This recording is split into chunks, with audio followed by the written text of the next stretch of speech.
Hello, hello, hello. Welcome, my little degenerates. It's your boy, Mr. Degenerate, back at it again for another motherfucking video. Ooh, wee. Oh my goodness. 2023 had some great and amazing movies. And I can't wait to do my list on my top 10 favorite movies of the year. But 2023 had a lot of stinkers, a lot of piss poor movies, especially in the comic book genre. But I'm only going to be talking about the movies that I generally thought were really, really bad or just very disappointing. And this is not going to be a top five worst movies. These are just going to be me ranting and raving about the worst movies I watched in 2023. Uh, these movies to me are like the creme de la creme of dookie. Like they're like a little pebble of like shit that be stuck up in your ass that you're just trying to like squeeze out your ass, but you can't. Like you just struggling to get that one little pebble of shit out your ass. Or it's like a donkey shit where it's like the most slimiest shit. It's like liquidy ass shit that's coming out your ass. These are the fucking movies of 2023. So without further ado, let's begin. And also there will be timestamps. So yeah, let's begin. To kick this stinker off, let me talk about Rebel Moon. Rebel Moon, oh my goodness, Zack Snyder's baby. His Star Wars, as he calls it. But man, what happened? What happened? What happened, Zach? Zach, this should have been an easy win for you, bro. This should have been the most easiest win for Zack Snyder. He is livingly giving us a Star Wars movie that is dark and gritty. And I'm like, that's fucking cool, because, you know, besides probably Rogue One, Disney don't want to give us something mature out of Star Wars, so let's do something fucking mature here, bro. And I can now, after watching the movie, could see why Disney turned down that pitch that he had. Because this is literally just 7 samurais in space, and it's and I think this is the biggest cardinal sin of the movie. It is very repetitive, because the whole movie is about these Empire people come to this farm place, and they're being forced into selling their crops to the Empire. And the main character, she used to work for the Empire but is outcast and whatnot, and she's like, you know what, we gotta go get a bunch of other rebels to defend you guys. And the whole movie is literally her going to each planet, meeting these people, and do one little cool action scene that's not even long or not even that impressive, and then rinse, matter, and repeat, and then they join the cause. It's like, what? No negotiation, no like, oh, we have to do a side mission to help them out. Just boring. Just repetitive. And I think that's why I'm this on my list, because it was just so repetitive. Also, too much slow-mo, and this is the problem with Zack, and this is why I sometimes think his pacing is really bad in his movies, because he just has to throw slow-mo, and it just makes the movie so slow and monotonous after a while. And it's like, bro, like, some of these action scenes did not need to be in slow-mo. And that's another thing. The action scenes and certain scenes in general are just PG-13 out the ass. When I come to a Zack Snyder film, I want some blood and gore. I don't want no fucking, like, no baby shit. Alright? I want to be treated like a fucking 7-year-old, a dumb 7-year-old. Because that's where Zack's, you know, he excels at, is making dumb, fun movies, bro. Like, dumb, fun, turn your brain off movies. I think he excels at that. But man, like, this shit, you could tell, like, they cut some scenes, and then later on I found out, like, there's gonna be a director's cut, that's gonna add back scenes, and I'm like, no, Zach, I'm tired of this. Stop it. Stop, Zach. No, I'm tired of this. You work for fucking Netflix now. You should not be having your vision be stulted like this. And it's just like, again, like, none of the characters get a time to develop, so I don't really care. There's only the main character I care about.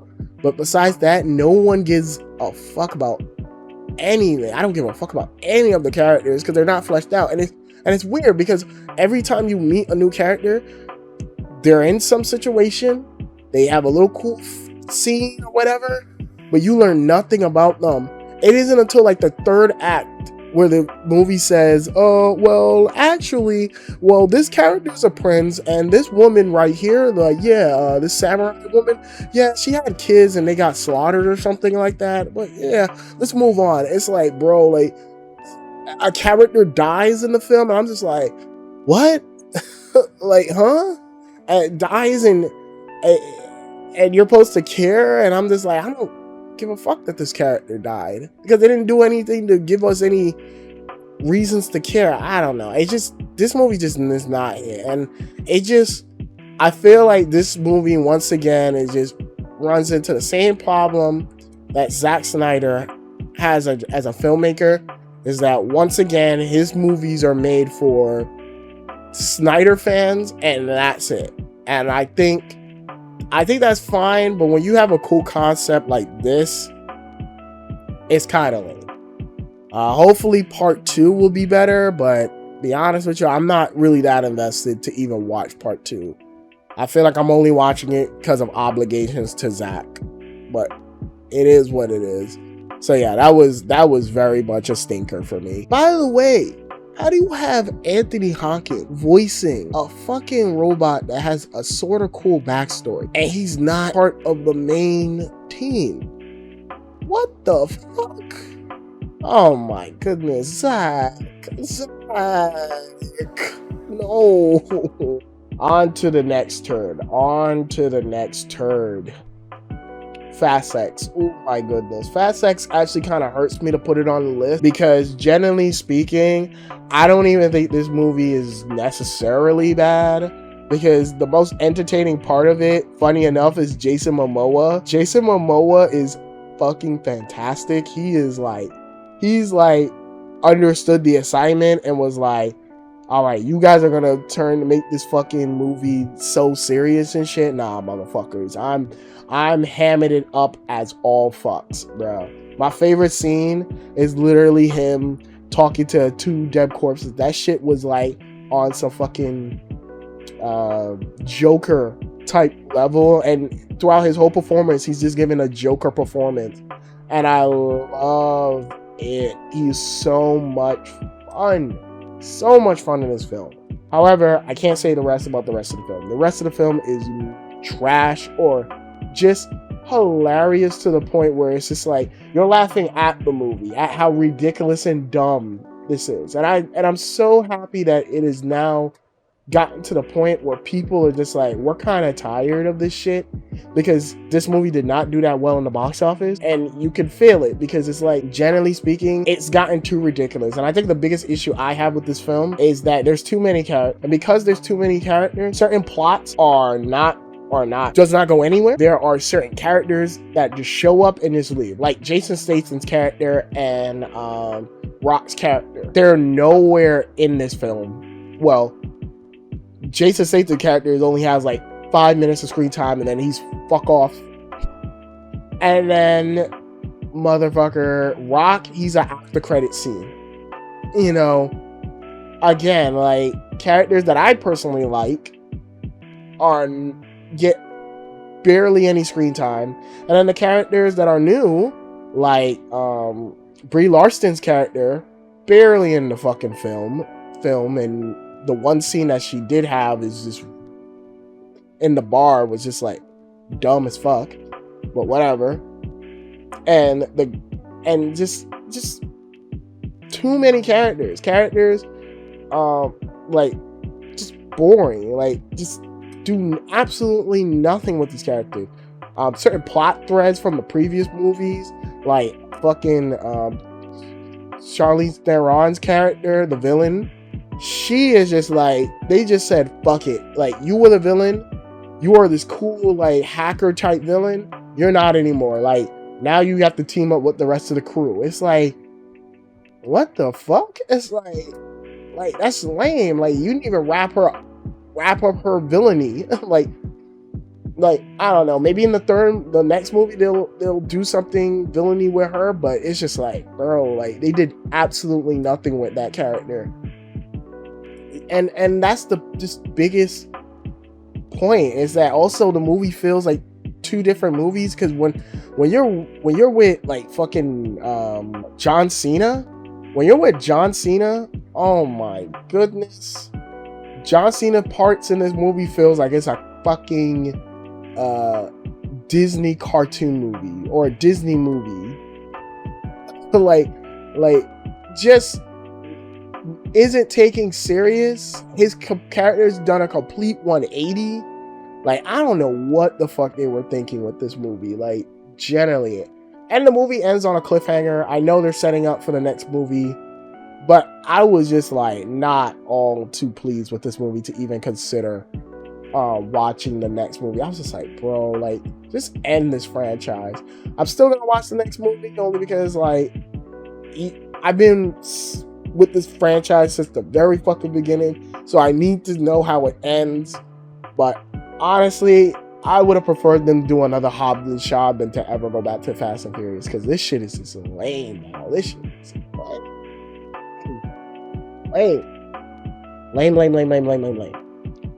At least the credit scene has a cool, like, Marvel style credit scene, so I'll give them props on that.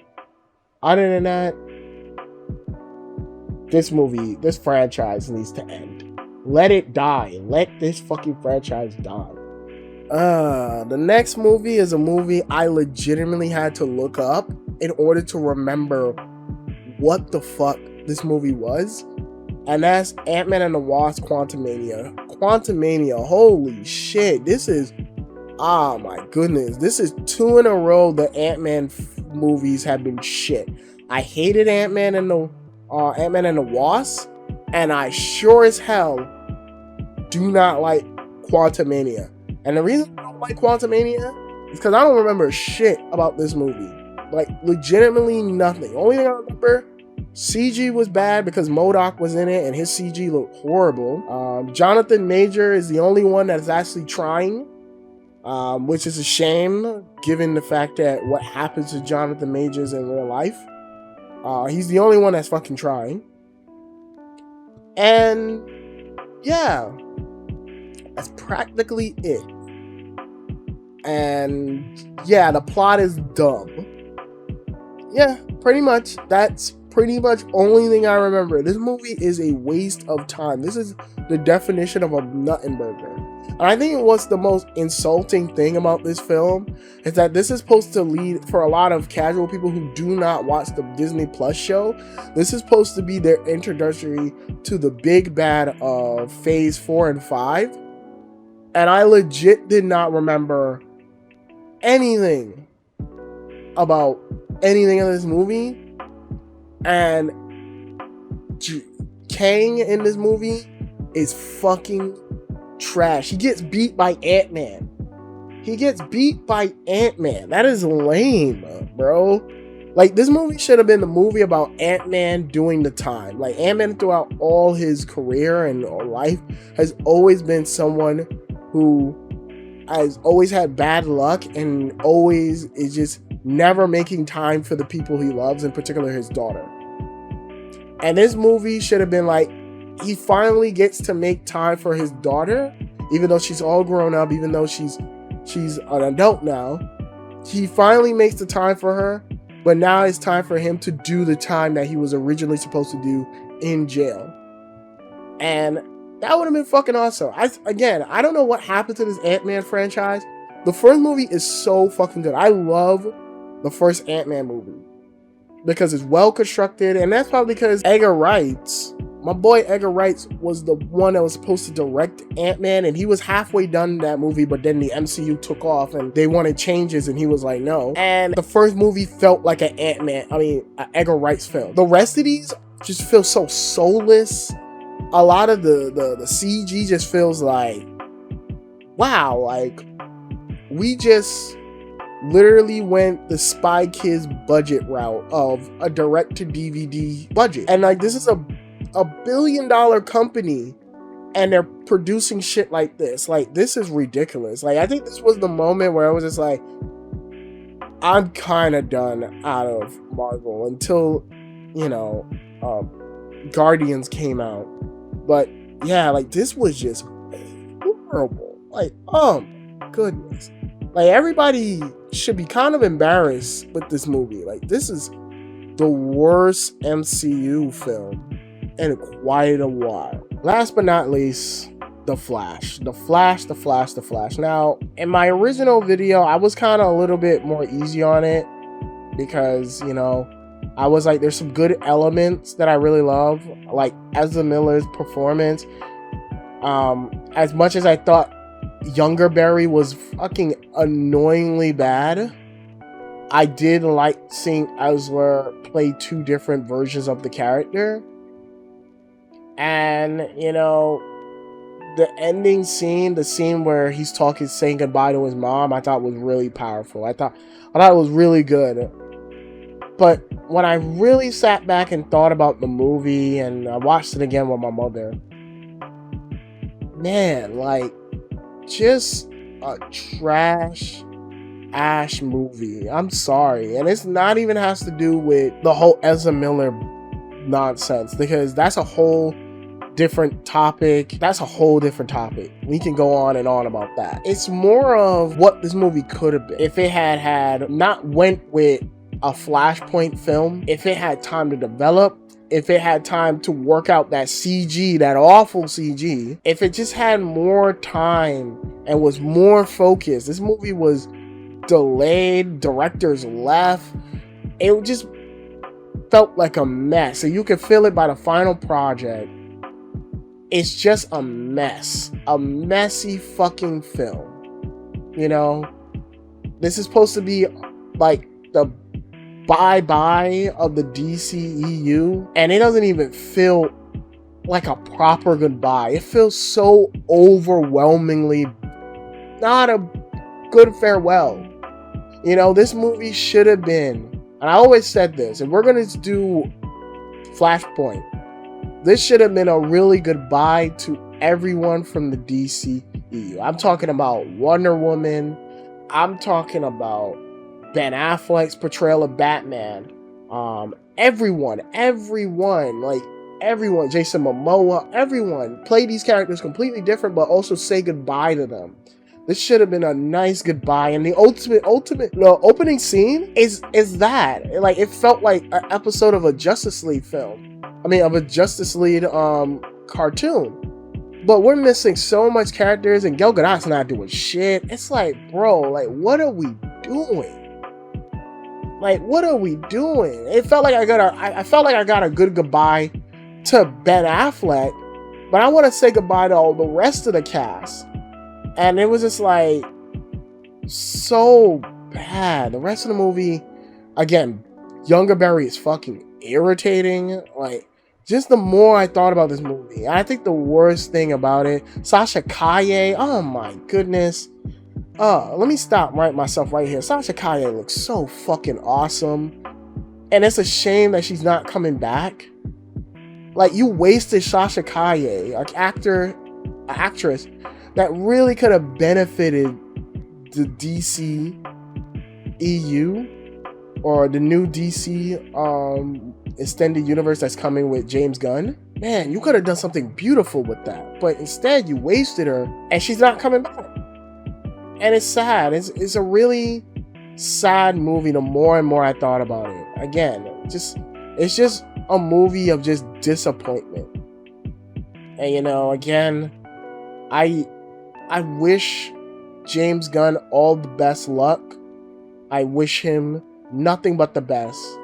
Because truly, I just think this was a piss poor farewell party to the DC EU. And it's a shame. It's a shame. And when I look back at the movies I watched this year, this one hurts the most because I see what could have been. I could see what it could have been. And as a Flash fan, as someone who loves this character, this is my favorite DC character. And I'm not even gonna sit here and say I'm the best Flash fan or I know every single comic book. But as someone who likes this character, this is the only time I'm ever gonna get to see him on the big screen. Because I know once they reboot his shit, reboot this whole fucking universe, Flash is gonna be on the wayside. They're not going to want to take a chance with a Flash movie again. They're not going to want to do another Flash movie. You know? And it's all because of this movie. And it really hurts. It really hurts. Man, it really sucks. With that being said, that's going to do it for my worst movies of the year. I hope you guys enjoy. If you're new to the channel, please comment, rate, subscribe, all that fun stuff. Let me know what was your worst movie of 2023. Comment below, let me know. And as always, stay tuned. More videos are on the way. We gotta now talk about my favorite movies of the year. So until next time, guys, stay safe and have a good one. I'll see you in the next video. Later.